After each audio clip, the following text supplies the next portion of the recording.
is not given. Here's crazy today. To the swift, nor to the strong. Oh, hey everybody. But to the one that endureth until the end, there will be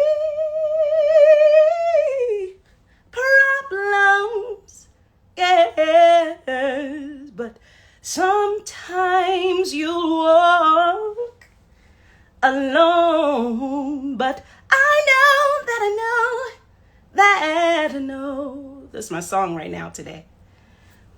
Things will work out, yes they will, for the good of them. I'm waiting for Sarah.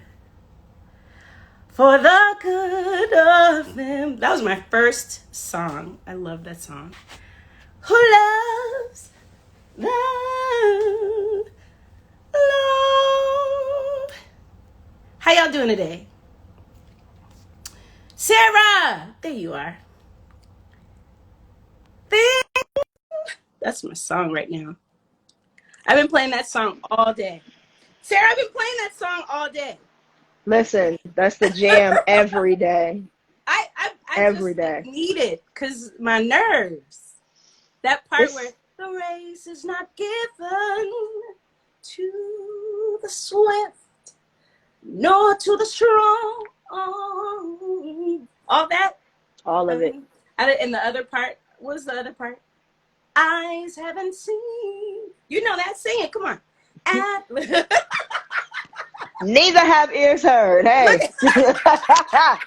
Come on. How you doing? You look beautiful. I haven't seen you in so long. Oh my God. It's been some How long months. has it been? 5 months? Close to 6. Close to 6? Oh Lord, it's that long. Okay. Man, I'm sorry to dress up for you, but I put red lip on. You look great. Listen, I just ran a blow dryer through my hair so that y'all didn't catch me looking too much like Samuel L. Jackson in Glass. Well, Sarah, thanks for joining us on Wildcard Wednesdays. You know, this is new for me, and I'm enjoying it. I'm learning about myself, how to be comfortable, and I'm just glad I get to share this moment with you. You have been, man, tell people, how did I meet you? Nicole Caldwell.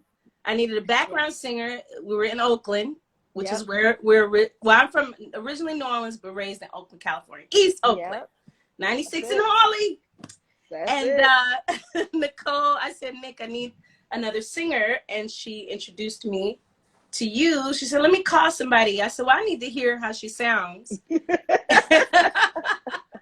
She sang right on the spot because, you know, I'm spontaneous. I just do stuff on the spot. So then she called you, and then you're on the other line going, what? What did you think when I called? I was nervous. I was a ball of nerves. Let me tell y'all, I was a lead head. And I don't know if she believes me when I say it, but I would be like in the front row at the concert. So I was a for sure lead head. I had never done like any real professional singing in my life. And I'm on the phone with Ledisi, and she's like, you have to sing for me right now. So I was nervous. Because I needed to decide right away. Yeah. And what did you sang? Sarah Vaughan, right? Black Coffee. Still my favorite song of all time. And Sarah Vaughan's arrangement is the best. Yep. You sang the mess out of that. And then you what I love the most is that you went from jazz on it, R&B, church, and then you did a classical thing at the end. It was amazing. And I said, yep, she's the one. And how long ago was that? That was in 2005. 2005. Jesus. Yep, 15 years. I'm getting old, Sarah. Getting old. I'm going right along with you. Wow, 2005. So we've been together a long time, and you've been singing with me ever since. You know my ins and outs. You know when I'm having a rough day. You cover me whenever I'm having a rough singing moment. You always come in with a little ad lib. I mean, you just know it's hard. Once you find someone who gets you, it's so hard to get used to another person. But what I love is you know how to, whatever. You know how to teach, which is wonderful. You've been a vocal coach for years, and of course, starting in the church, that people don't know that you are a master class in gospel music. It's like, oh, you study. That's the one thing about you I love, is that you study. And I try. no, you study. And I think that's the classical training and having to teach in church, Yeah. it all mixed together. I guess that's my opinion about it. Yeah. But you know, when True. it's hard finding singers that know how to sing a straight note, because I'm all about less ad lib and more about the story. You know that about me. But when you know how to sneak it in, you know how to give a little, ooh, right? Sing the song first. Sing the melody. The melody pays the bills. Talk about the, I just wanted to let them know, like, you are a studier. But what I love about, and you guys, if you have any questions, just go ahead and send those. I'm sorry I didn't pin it or anything. I don't know how to pin anything. I'm still learning. But Sara, I had the blessing. We've been writing together for a long time. People don't know that you and I have been writing together a long time, but I could never find the song that fit the record. And even though this album, I was determined to have a lot of women on it, because I didn't want just my voice on it. I wanted other women to tell their story. And I bugged the crap out of you. You know I do. I'm like, Sara, help me with this, because I've been lazy songwriting lately.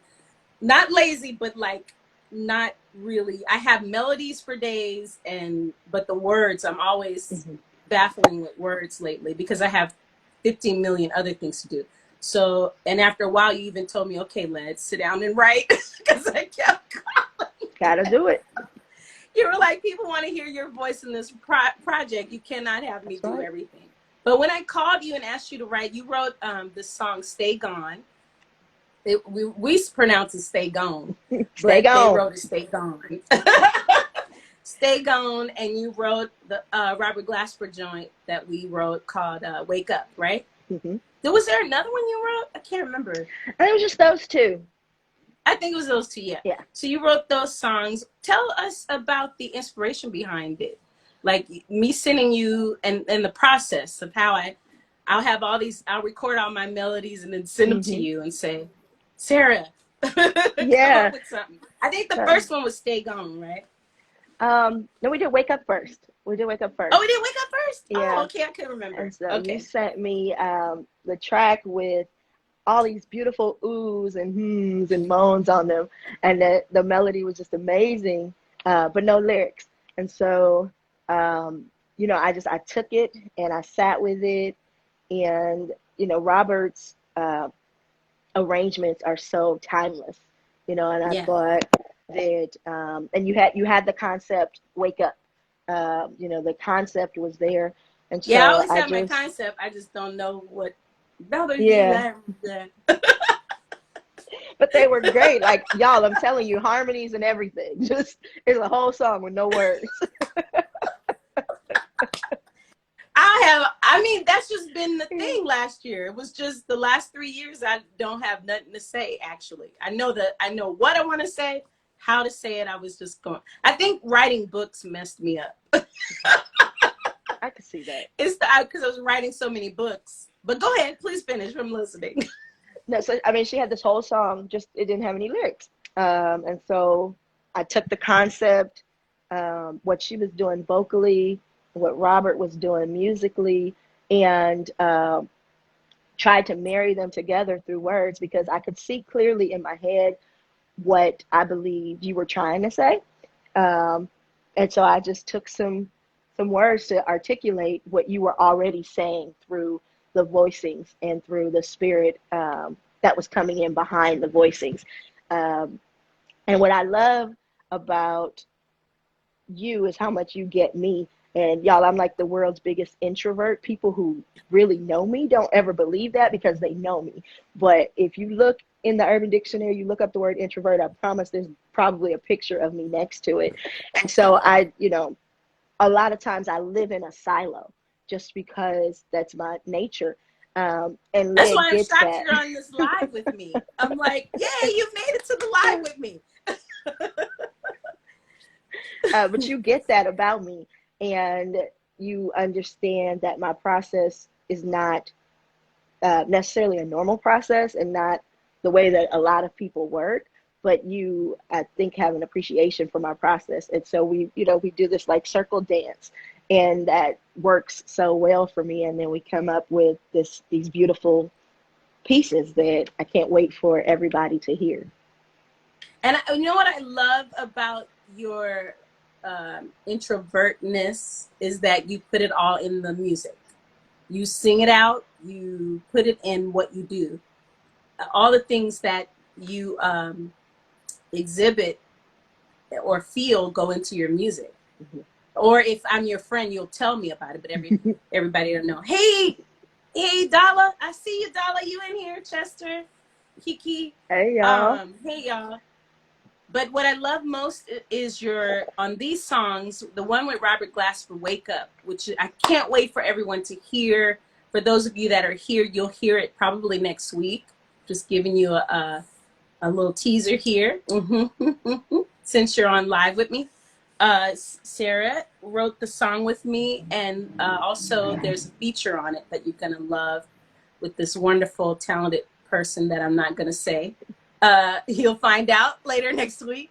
But it's a great piece. It's timely. When we wrote it, we weren't thinking about right now, right? It goes Oh, with right now. It's so crazy, like how God works. He just says, you're going to tell it before it happens. mm-hmm. It's like, I don't know what was going on, but we were right in It's it. It's it's so this project appropriate. has been spiritual. Mhm. It goes right for Yeah. right now. And I love that you understand me. A lot of artists take away my melody and I have to tell them to go back to what I originally wrote. You meaning what I sang, because the melody has a purpose. I like Mm-hmm. to sit on the beat of the drums, and a lot of people try to go around that. You write right to what my melody is. You never go away from it. And that I enjoy, because that's a sharing of making sure my part of the collaboration is involved. So it's really Absolutely. cool. And then I change Absolutely. your words, some of your words. You're such a nerd that you'll find these big words. I'm like, Sarah, can we just condense it a little more? Because the words be so Yeah. big. I'm like, they gotta look that one up. It's not gonna work. I be trying to make y'all Make think. it plain, as the church folks say. Make it plain. Because you'll pull out that thesaurus, be like, that dictionary with all these big words, it means. I've seen you read somebody for filth with big words. Yeah, my friend I Josh love it. says if once my vocabulary changes, that means that you have pissed me off. Because you're a grant writer too. You are a philanthropist. People don't know that. On the side, you're helping foundations and companies build. You actually write things for people to help get funding. And we have done work together where we've gone door to door. I've helped your sister and helped a lot of people that were in need. Like all of San Francisco, we were walking for days, running around in the Bay Area, just helping people. And we do Yeah. it every Christmas. You do work, Mm-hmm. philanthropy work. And I just love that you have balance, It's important. and your job is the same about giving. What do you love most? Is it singing, in the writing, being in the background, being in the front? Because recently you started becoming a solo artist, which I'm very proud of. I've Not been on begging you. purpose. Y'all can blame COVID. Y'all can for sure blame COVID for any of that, because that's an easy choice for me. If it's a choice between singing backgrounds and being a front man, backgrounds wins every time. I really enjoy it. I enjoy the challenge of it. Because as a background singer, it's about so much more than just being able to sing. It's about being able to blend, about being able to change aspects of Hmm. your natural voice to match the artist that you're working with. It's about getting along with people and being nice to people. And like, there's just so many elements that continuously challenge me. And I really, I have a genuine love and passion for background singing. So that's easy. That's backgrounds all day. It's way up here for me. And, but everything else, like all the different sides of me, and it's so interesting just in the last couple of years, they've all started to converge. I'm also a really private person. I think most introverts are. And so I keep my lives super separate. And in the last couple of years, they've started to all come together. And especially now in pandemic, it's just a big mesh of me. But they're all sides of me are equally important. It'd be like cutting off an arm if I didn't sing, but if I didn't also work, do nonprofit work, I'd be missing a part of my soul. So it's just all important, and it all works together. Like you said, it's always Yeah. about giving back. It's about artistry. There's artistry in everything. And I think that a lot of people don't find the artistry in their work, and then they're miserable in their job. But no matter what you do, there's an artistry and there's a room for passion. And I think you just have to find that. And if you can't find it, then you have to start figuring out where you can find that. Well, you balance it well on top of being a mom, and gosh, and your baby. I've known her since she was. Oh, she's like going to college now, and No, almost. you have balanced it so beautifully with the help of family and friends, and she just turned out to be this just chocolate gem. Like, I just love her like she's mine, and I'll fight over her. But and I saw that you asked for help. So people, please go to her page. She has a GoFundMe account to help, because musicians are not working right now. Sara is a mom working hard. She gets on live to help raise money for her daughter to go to college. So any help you can give her, it's on her page.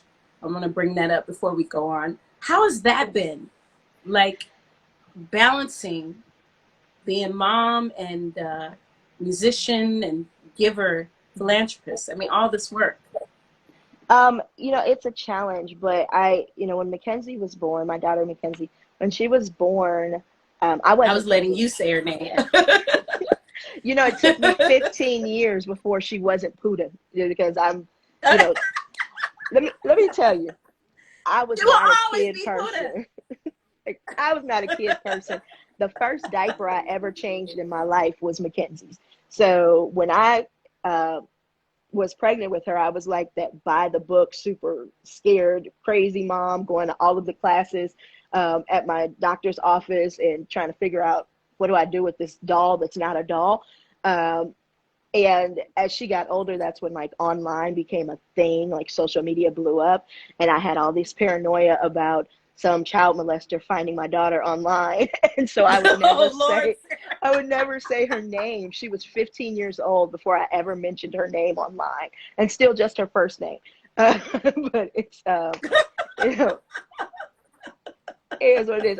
I'm probably in the 10% of people where when people say, "Are you going to have another one?" and I say no, I absolutely mean no. You're I very mean, I clear meant about the no. no. I have one and I adore her. She fills up my heart so much, I don't have room for another. Um, but it's been a challenge. When she was born, I wasn't singing. She was 2 when I started singing with you. And so it was a transition. But right before she was born, 6 months before she was born, my dad passed away suddenly. And we didn't expect it. And it was really eye-opening um, in terms of realizing that life is short. And I had spent all of my childhood, all of my teenage years, all of my young 20s saying I do not want to be a singer. And I was training classically. I had a vocal coach. I went to Berkeley in LA. My parents put me in all this music related stuff. And I was still like, I am not a singer. And when my dad passed away, it made me start to reevaluate that stance And I started realizing that most of it was fear, because some of y'all know my sister is Ledisi Williams, and she's like the most amazing keyboardist in the world. And she was Incredible. so musically gifted. Um, Music for me was always her thing. And, Yeah. you know, my dad was a pastor. We grew up in church, but I didn't sound like the church singers. And so in my mind, that meant I could not sing because I don't sound like what my understanding of you can sing sounds like. And so I spent all those years denying what ultimately was my passion. Um, and so Sangin when the, Sara, Sangin Sara, Sangin Sangin Sara. Sangin Sara is her. Please follow her there. I'm sorry I didn't pin it. You know how to do that, Sarah? Okay, keep um, going. and, and so I'll post it. I'll when post it later, though. Go ahead. Someone asked, so they when can Nicole follow. called me, thank you guys. When Nicole called me, I had been trying to figure out how to do music for the last couple of years, and Nicole called me out of the blue. At that time, I hadn't these AirPods are trying to kill me. At that time, I hadn't talked to her in a while, and she called me out of the blue, and it was like it was ordained by God. And then I started singing with you. Off and on for the first couple of years. And then in 2008, I lost my job. I was a real estate appraiser. I've done a lot of things, y'all. I was a Wow. real estate appraiser, and the market crashed. The California housing market crashed, and everybody at the bank that I worked for, every single appraiser got laid off. Every Wow. last one of us. And right at the time we got laid off, you came to me and said, I need you to start singing for me full time. And it was super scary because, you know, I'm a mom. I have this really young daughter, and I had to go back and forth with, do I do this because it's going to take me away from her, or do I not do it? And then live with these what ifs. And ultimately, you know, one of the things I realized is that one of the most important things as a parent is to teach your children how to follow their dreams. And the best way to teach them how to do that is to do it. You know, it's hard to tell your children, oh, you can do anything you want to do. You can be anything you want to be. You can go anywhere you want to go. And you're sitting at the house not pursuing these opportunities to fulfill your dreams. Um, and so ultimately, I made the decision to do it. I had help. My mother has been the most amazing support, the most amazing rock. I could not have done any of this without her. Um, my sisters, they support me. I was that kind of helicopter mom because I didn't know anything about kids, so I didn't let people watch my kid. So it was really my mother, my oldest sister, because Lynette is in LA, and I had a child care provider turned babysitter turned friend, like godmother to Mackenzie, that Mackenzie is still best friends with her daughter to this day. She started watching Mackenzie when she was 8 months old, and literally Wow. watched her. She moved uh, 50 minutes away from us at one point, and I would put Mackenzie in the car and drive her all the way out there when I needed a babysitter because I trusted her that much. So I had a village. It was a small village, but it was enough of a village to support me and to support Mackenzie so that I could pursue this dream. Mackenzie is also really artistic, and so Incredible. seeing mommy Incredible. means so much. And one of the things that really made this possible is that you, Roland, everybody on the team became Mackenzie's family. And you guys loved Yeah, we go her to like Disneyland I and do. Yeah, everything. we hang out, like y'all are on her emergency contact forms. Y'all, I'm not even joking. Like they are family, not just to me, but to Mackenzie. And so many people love on her, people that I've met through traveling with you that have become family to me, people like Juan, who are now, that's Uncle Juan to Mackenzie, and Right. like having that love and support come from you guys made everything easier. Mackenzie comes out on the road with us sometimes. She just comes and she'll sit on the side of the stage, or she'll And sit we down in the always front make a row. way. We always make a way. She'd be 7 years old sitting on the side of the stage, and Uncle Roland would say, now don't move, and she'd just sit there and watch the show. And it's just been all love. Yeah. It hasn't felt like work. No, and you make it fun. I don't know. You're like my therapist, my just everything for us. We need you. When you're not around, I'm like,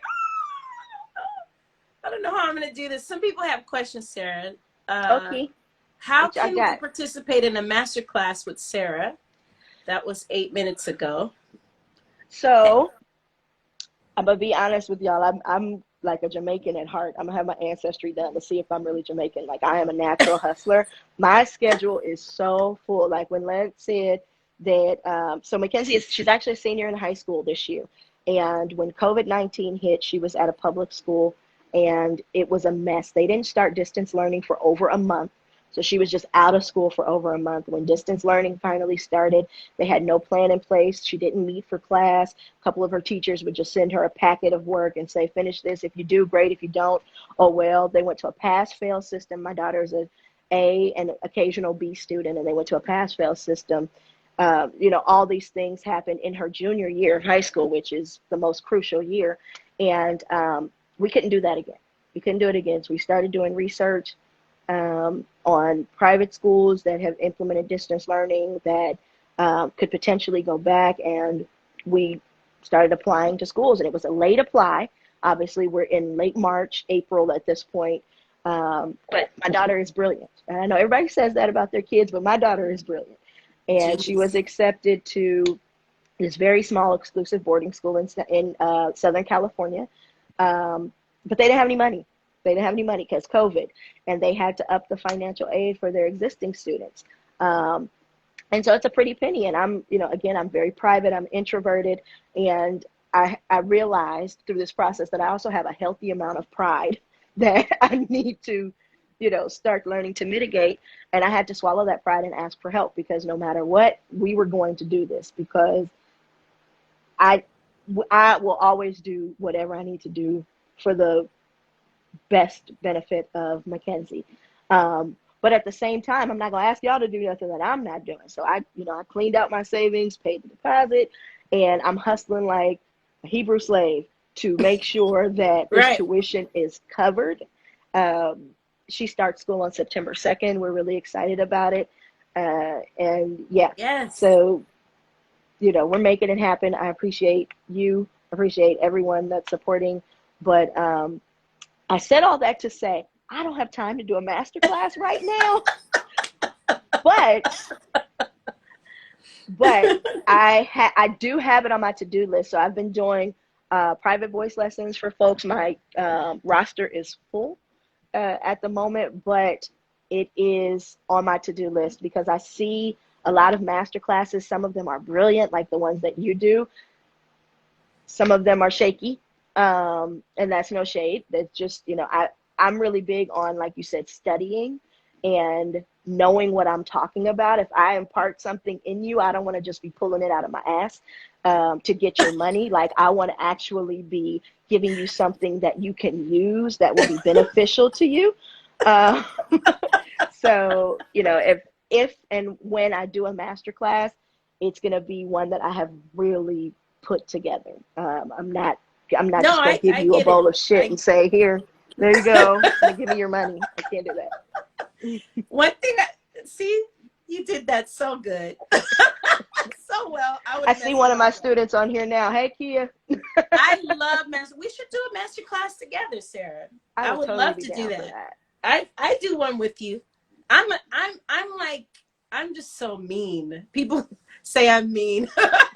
But with a smile. I give you the truth. I always smile about it, but I give you the real deal. I don't play with no singing now. I'm not perfect, but I don't want you to leave with nothing. And that's how it should be. Don't blow smoke up people's ass. No. Like, that's not beneficial or helpful absolutely to you not. or your artistry.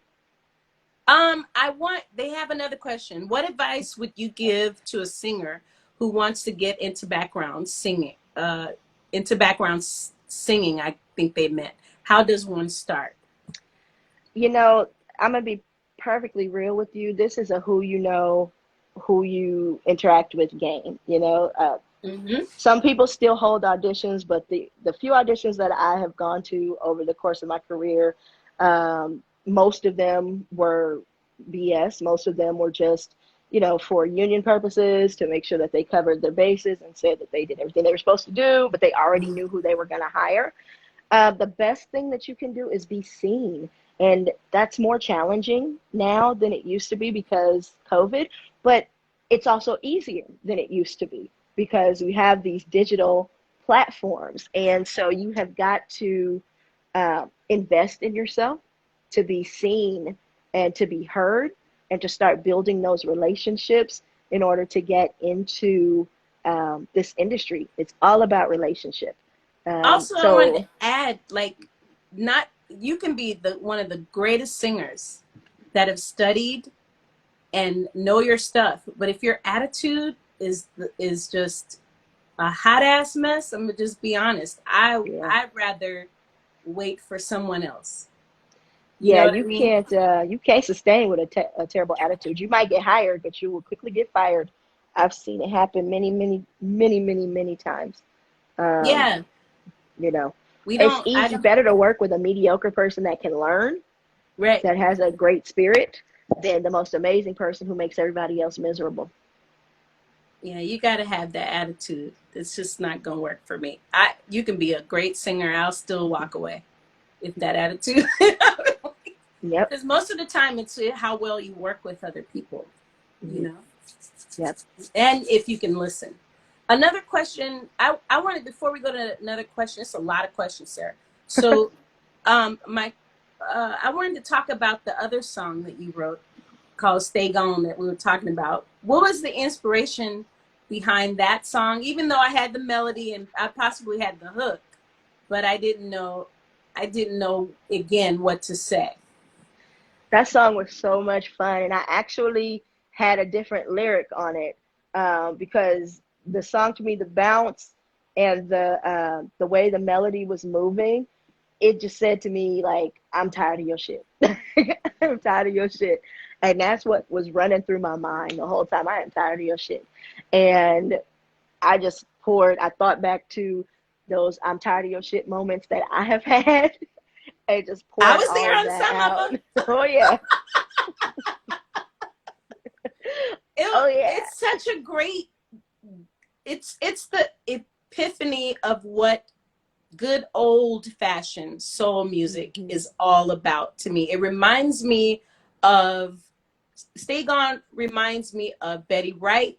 It reminds me of Brown Liquor Hmm. R&B Juke Joint Club. And Hmm. the Rex Right Out Night, I just said I want to give all versions of what soul music is about. And that song, Stay Gone, you just added so much to it. Like what you had, and then I had to, of course, bring it down. Because you know me, I edit all the time, but I love that you're okay with me editing too, to make a great song. You're always good. What makes a great songwriting collabo is when each of us are respectable towards getting a great song. And Yeah. you always are so good at that. It's like we go back and forth. And I wanted you to sing backgrounds on it, and then COVID came. I had to COVID do killed all the that. backgrounds myself. I was so COVID mad. killed You it know all. I like It was sharing. literally right like 3 or 4 days before COVID hit, like before we got shut down. I mean, COVID killed everything, but it's It still amazing. So amazing. I it's can't wait for so everyone to good. hear it. Like Yeah. it's so just blues. It's the blues. Even the Hmm. end Yeah. is It's so like, good. now that'll do. That'll Right do. at the end where it fades, you go, I can't wait for you guys to hear this song Sarah wrote. It's so beautiful. You have more questions. Hold on. Oh, okay. How do you get in contact with an interested music professional? This is definitely not the place to do it. But go to our website or Sarah's or mine, and there should be a contact page. Can you all please sing Add to Me? Not right now. It's latency. We can't sing together on this, Yeah, y'all. I'm we so can't sing sorry. together. It'll just sound like. I know the Tiny Desk was so long ago, but explain how you sat and sang backup like that. Jesus, that people loved you on that. That's my You classical sat down training, and y'all. sang, and that's that opera training though. That's classical. You have Because that my opera teacher used to training. make me sit and sing arias. Like I would have to sit because it's diaphragmatic training, and it's so much harder to expand your diaphragm sitting than it is standing. And so learning to do that sitting helped open it up for when I would be standing. So that's all Miss Napoleon, my classical coach for 10 years, and my dear friend. She was my middle school choir teacher, and she saw something in me that I did not see in myself. And she asked my parents if she could train me, and she trained me for the next 10, 12 years. She just passed away last month, but I give all credit to her. I didn't Didn't we have understand the same then. vocal I get it coach too? now. I think you had Did we? Miss Levister. Yeah, I had Miss She Levister. was at YMP. Her That's eyes a though. different story. Man, I think that's why I get my little mean streak from is She her. was mean. she was no joke. She was I meant mean. for teaching. But I understood why now. I'm older now, I get it. But you could still be a little nicer. You could be nice. You'd be breaking spirits, sir. Let's see. Hey, let us see. What's the energy like when you sing with people like Lisa Fisher and Rochelle Farrell? It is like a lightning bolt coming towards you. And imagine just all this stuff just coming at you, and you're like, how do I sing? You know, what do I sing next? You have to figure it out right away. I love that kind of training when Rochelle Farrell would throw me on stage all the time, because you don't know what's going to happen. And it depended on her mood, or it depended on their mood, or how you dance together. It's a collaboration. But some people come up and sing now and they don't think collaboration. They think, how much stuff can I show them that I can do? And to me, I didn't come up there like that. I come up there humble and remember it's their stage, and be respectable and look and watch and listen. When is it okay for me to come in and sing my part and share in the moment? We don't do that enough now. So when I sing with other singers, it's like a boxing match. You know when to your turn, bam, you know, and you make it count all the way through. But a lot of people, I just recently sang with someone, and all they wanted to do, they were so nervous that they just sang every note they had. And I'm thinking, just breathe.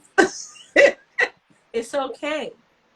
Let's just dance with this. We're supposed to. And then there's a part of acting that you have to have, meaning remembering what the song is about.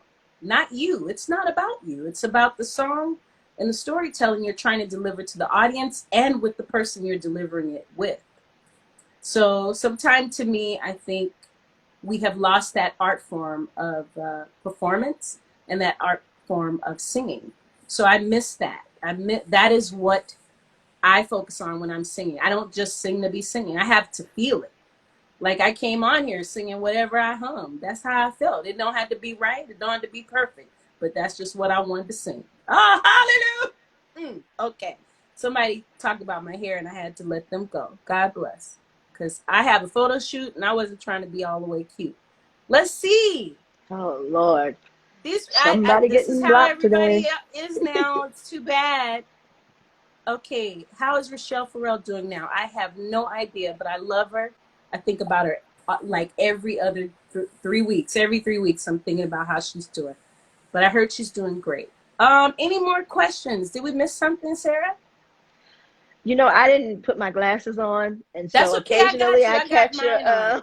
I wore catch a mine too. question. Listen, I'm not But afraid of my nerdiness. listen, Hallelujah. these I'll be comments cute are later, little. though. Oh, they asked, what was your favorite tour you guys have done? I saw y'all at the Ooh. Kirk Franklin tour and the tour for the Intimate Truth. What's your favorite tour, Sarah? I think my favorite tour will probably surprise you. It was the Chem tour because it was our first one Really? together. Yeah, it was my What? first tour with you, and it was just you, me, and Listen. Steve Ale and Roland. And What? I mean, we killed that stage Wait a minute. with a Wait a minute. guitar and Hold a on. shaker. What they don't understand is, listen, on that tour, it was my first tour to ever do. We only had what, a few dollars to split between us. Our dressing room was the men's bathroom. We didn't have a dressing room. We had drapes, okay? So the only way to make it work, they told me to do tracks. I refused to do tracks. I spent all my money to make sure it was me, you, Steven, and what's Steve's last name? I forget. I don't know. That's just Okay, Steven Hell. Steven, we know Steven. And Roland Jack. It was just us going on tour, opening for Kim, and our bathrooms were the bathrooms was our dressing room. With And food we in it. made, and all we had, I couldn't bring a band. Sarah had a shaker. She sang, I sang, and Steven sang and played guitar. Steve, we all three of us every night standing ovation. We did everything I could think of: R&B, jazz, Shaka Khan cover, tore that stage up. We only had 30 minutes, and we always finished 25 minutes. We did that whole, all of that in 25 minutes. Standing ovation. They were like, you got 5 more minutes. I never like going over my time, and I never like being there too long. Whatever it is, leaving too early. So we had enough time to sing one more and leave. But we made that work, and that tour opened the door for me to have more tours. Sometimes you have to do things. I can't believe that was your favorite. For me, it was the hardest. My favorite, because it was so hard, but it was so meaningful. And it meant that if I make this work, I might get another chance. Because all the promoters saw me there, and they said, "Oh, we got to give her her own date or give her more dates." So sometimes you got to do the thing that's so uncomfortable. And we prayed every show. We still do, but them prayers, we would have church. They got through though. The prayers got through. The bathroom was demeaning, and it wasn't their fault. There was nowhere to put us in the building. This was the only places they could put us in a building to have a room. They even set it up real nice, but it couldn't take away that smell. They were in the bath. I mean, they would put those little platters of fruit in that bathroom, and I'm like, ain't nobody gonna eat this fruit. It's a bathroom. But they were trying. It was they were trying to make it as comfortable. Kim's team did a great job trying to make it as bearable as they could. But we could. They even cleaned it. But we were like, we good. And we sang like it was the last breath. We performed like I might be our last time. And we made that work. So I laugh at people that complain about the big things they have and the more they want. When we started, I didn't even have that. I didn't have a tour. I had a nightclub, and I had to play and sing 8 shows a week. So they're complaining about that they're more when they have way more than we've ever had. I still don't have the things these people have, and they complain. I get so upset. I'm thinking, dang, we were in the bathroom. I'm still walking. I sell out a whole show. I still can't go through the front door. Some of the places I'm like, oh, this is what the front look like. Because I can't get in. You know what I mean? So anyway, I don't want to complain. I'm just saying we're so blessed, Yeah. And absolutely. I can't believe that's your favorite. My favorite tour was, what was my favorite tour? I think it was Let Love Rule. I had fun on that tour. I had fun on Let Love Rule tour because it was 3 women, Melanie, Fiona, myself, Tweet, and we just made it work. And I love the set design that Benny made for me with the tree. Gorgeous. And I think people missed a lot on that. It would have been great on a bigger stage. So I may bring that tree back and that swing. It was just so much fun to have that, and we can make it even better. So I love the tour, not only because of the set and the response of the people, but I love the unity of women getting together and making something great and showing that women can tour together. Because there's a lot of tours that don't have women together. And there's usually all this cat fighting and stuff like that. It's just, that's not us. And because I look at it as a whole unit. Because I learned from touring a lot that a lot of people don't think that way. It's unfortunate, especially for soul music anyways. Do either of you play any instruments? I play piano and drums, and I'm learning guitar, and I'm not that well at any of it. I'm a better singer than anything. I'm a singer, and the voice is the most fragile instrument. We carry it around with us every single day. So yes, we do play instruments. Right here. People forget we're musicians, you know, singers and musicians too. Definitely. So they have to treat us as such. We're just a little more sensitive. Man, Sara, I'm just honored to have you here today, and I'm proud of you for stepping into your own light and becoming a full artist, because to me, every artist should try to step in the shoes of someone who's in the front and see what it feels like. And I'm so proud of you for taking that risk. It is no joke being in the front. Like, you're picked on for things you don't even do. You know what I mean? You're just singing, and this is what you got, you know? Yeah. So I'm proud of you for doing that. How does it feel, though, when you're in the front for you? It feels cool. The most interesting part, I think, is that as a background singer, people kind of determine what they figure you'll be like as an artist. And so when I dropped this single and it was a rock tune, I like threw everybody off. And so it's always funny when I get this isn't what you should be singing, or why are you singing that? I'm like, that's my song. This is who I am. I'm a rocker, R&B, gospel, classical singer with a little jazz on the side. That's just who I am. And so all of that will always go into, you know, my presentation. So, I mean, it feels here in my, you know, 29th year of life, I feel like I've finally found my voice. Yeah. And that it feels good to share that. And definitely working with you pulled it out of me. You pushed me, y'all. When I started singing with her, I was singing tenor, and I'm now singing soprano with her. So she would not let me just be comfortable ever. Because you can sing all of them. You were, and you push me. We push each other. Yeah. Because there are days I'm like, I can't do this anymore. You're like, yes, you can. Yes, you can. The world needs you. Yes, so that's why I adore you. I'll always support you in everything you do. I'm glad you didn't let the R&B folk, soul people, put you in a box that they want for you. And that I've been fighting those boxes for years. You just can't please everybody. You just have to do your version of what your version of music is. I do my kind of soul, you do your kind of soul. And keep it at that. So I'm proud of you, man. I don't want to get kicked off of IG. Usually I'm gone sooner, but I want to thank everybody for your questions and hanging out with us. And the sisterhood has been amazing. One day I'll get on here and talk longer and answer all your questions, because a lot of the questions were for me about singing stuff and what I think about other people. I love y'all, but I'm not going to answer that today. Please keep supporting the wild card. It comes out. Please pre-order. If you support our music, we can stay here, because a lot of things are closing up.